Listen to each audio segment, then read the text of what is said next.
तो मेरे प्यारे विद्यार्थियों, हम लोग कल स्टार्ट किए थे वॉइस, और हमने बताया था आपको कि वॉइस दो प्रकार का होता है, एक्टिव वॉइस और पैसिव वॉइस। उसके टेबल दो बनवाए थे और उस एग्जाम्पल कुछ हो गए थे, प्रेजेंट के एग्जाम्पल हो गए थे। देखते हैं इसका पास्ट। आइए कैसे कहा जाए। He she cooked food, she cooked food. ये कौन सा टेंस बच्चे? Past indefinite tense. कौन सा है? Past indefinite tense. तो पैसिव बनाते हैं हम क्या करते हैं? ऑब्जेक्ट को सब्जेक्ट बनाते हैं, फूड यहाँ ला देंगे। और चूंकि ये पास्ट इंडेफिनिट है तो पास्ट इंडेफिनिट का पैसिव बनाते समय हम क्या करते हैं? पास्ट कॉन्टिन्यूअस का हेल्पिंग वर्ड लगाते हैं। यहाँ हो जाएगा वॉज, उसके बाद cooked bye,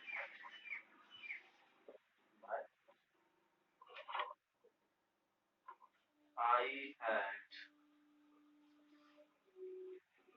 killed a snake. क्या हो जाएगा? पैसिव बनाएंगे तो अ snake had been killed by me। दूसरा तो देखिए, she will sing a sweet song। वह एक मधुर गीत गाएगी। क्या गाएगी? मधुर गीत। ऑब्जेक्ट को सब्जेक्ट बनाएंगे तो क्या हो जाएगा? a sweet song will be future independent future continuous। sing का फॉर्म होता है sung by। इसको नोट करिए, नोट करने के बाद नोट 1 लिखिएगा, नोट डाउन।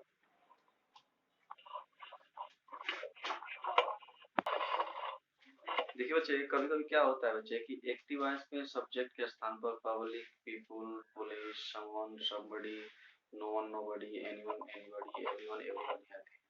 तो जब इसके साथ पैसिव बनाते हैं तो इसको बाई के बाद नहीं लिखा जाता है, कॉम्पिटिटिव एग्जाम्स में नहीं लिखा जाता। लिखिए note 1।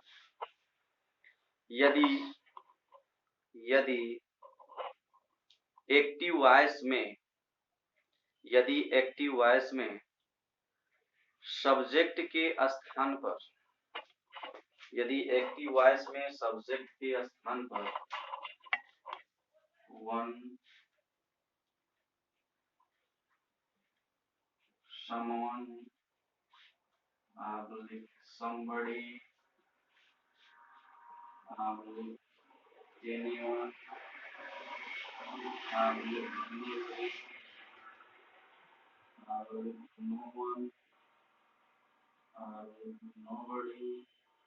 nobody, everyone, everybody, public,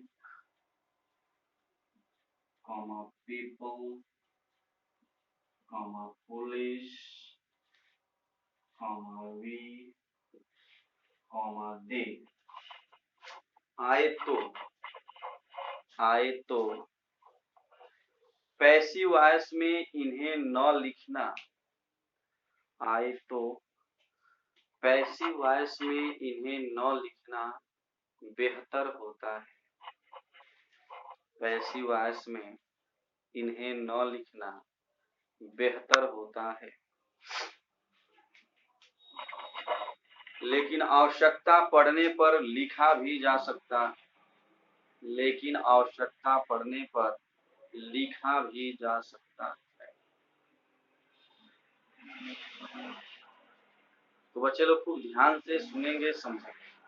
जब कभी भी एक्टिव वॉइस में सब्जेक्ट के स्थान पर one, someone, somebody, anyone, anybody, no one, nobody, everyone, everybody, public, people, police, we या कभी कभी दे भी आता है, आए तो इन्हें पैसिव वॉइस में न लिखना बेहतर होता है। मतलब नहीं लिखेंगे तो काम चल जाएगा, लेकिन आवश्यकता पड़ने पर लिखा भी जा सकता है। आइए देखते हैं एग्जाम्पल के माध्यम से। जैसे कहा जाए बच्चे,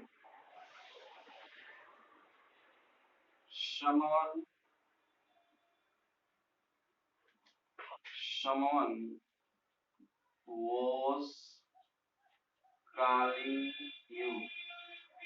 someone was calling you, कोई तुम्हें बुला रहा था। पैसिव बनाएंगे बच्चे तो सबसे पहले क्या करेंगे, ऑब्जेक्ट को सब्जेक्ट बनाएंगे तो यू का सब्जेक्ट भी वही होता है यू। और ये कौन सा टेंस है, पास्ट कंटीन्यूअस। पास्ट कंटीन्यूअस का पैसिव बनाते हैं तो वही हेल्पिंग वर्ड लिखते हैं, बस बीइंग बढ़ा देते हैं। लेकिन सब्जेक्ट का नंबर देखेंगे बच्चे तो यू बहुवचन होता है इसलिए पर लिखेंगे, उसके बाद बीइंग जोड़ेंगे,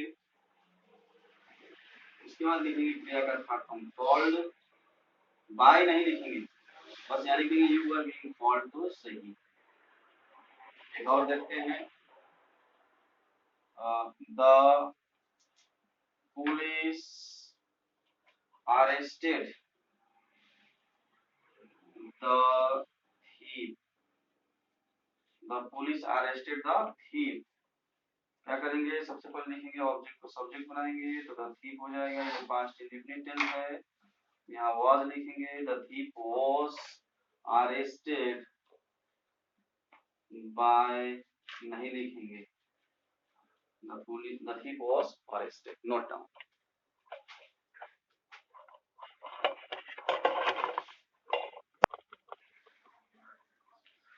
बच्चे लोग इसमें कुछ नोट्स हैं, नोट नंबर 2 लिखिएगा। नोट 1 तो लिख लिया ना, लिखिए नोट 2।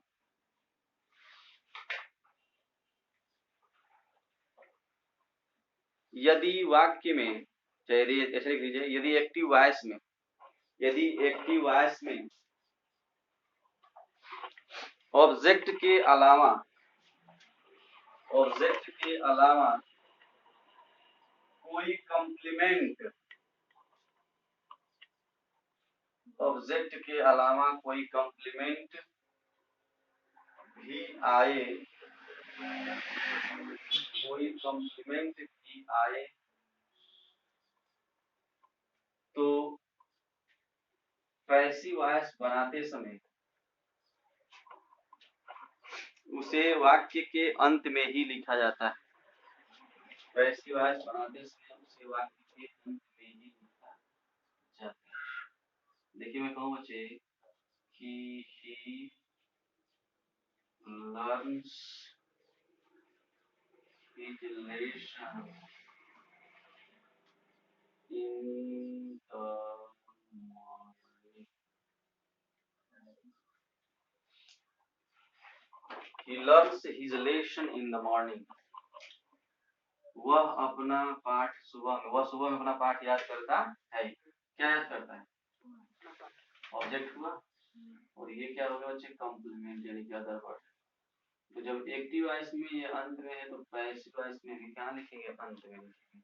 क्या करेंगे बच्चे, ऑब्जेक्ट को सब्जेक्ट बनाएंगे, रिलेशन, कौन सा टेंस है, प्रेजेंट इंडेफिनिट, यहाँ हो जाएगा is, relation is learned by him in the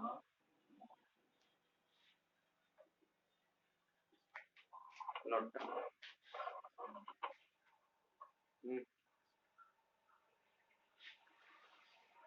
number next लिखेंगे बच्चे, नोट नंबर नेक्स्ट लिखिए।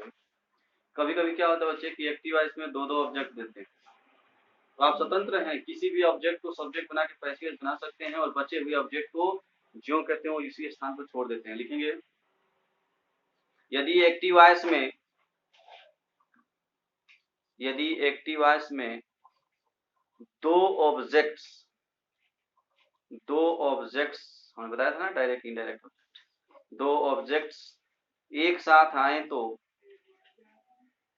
एक साथ आए तो उनमें से किसी भी, उनमें से किसी भी ऑब्जेक्ट को सब्जेक्ट बनाकर, उनमें से किसी भी ऑब्जेक्ट को सब्जेक्ट बनाकर पैसिव वॉइस बना लेते हैं, पैसिव वॉइस बना लेते हैं। और बचे हुए ऑब्जेक्ट को, बचे हुए ऑब्जेक्ट को ज्यों का त्यों उसी स्थान पर छोड़ दें, क्या लिख देते हैं। चलिए आइए देखते हैं कुछ एग्जाम्पल।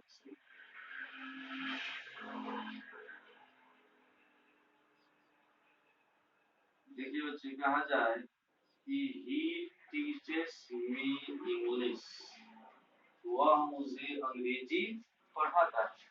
किसे पढ़ाता है बच्चों?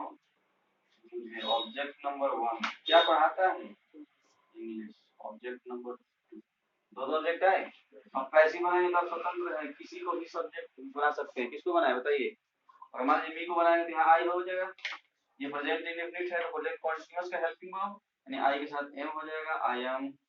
टीच का थर्ड फॉर्म क्या होता है? टॉट। और बचा हुआ ऑब्जेक्ट लिख लीजिए, I am taught English by him. आप चाहे तो इसको ऐसे बना सकते हैं, इंग्लिश को सब्जेक्ट बना लीजिए, इंग्लिश एक वचन है इज डॉट। लेकिन एक बात ध्यान देते हैं, मैंने बताया था कि यदि डायरेक्ट सब्जेक्ट पहले जाएगा, इनडायरेक्ट बाद में कोई अपना लगाएंगे। English is taught to me by, कोई दिक्कत बच्चे? Note down.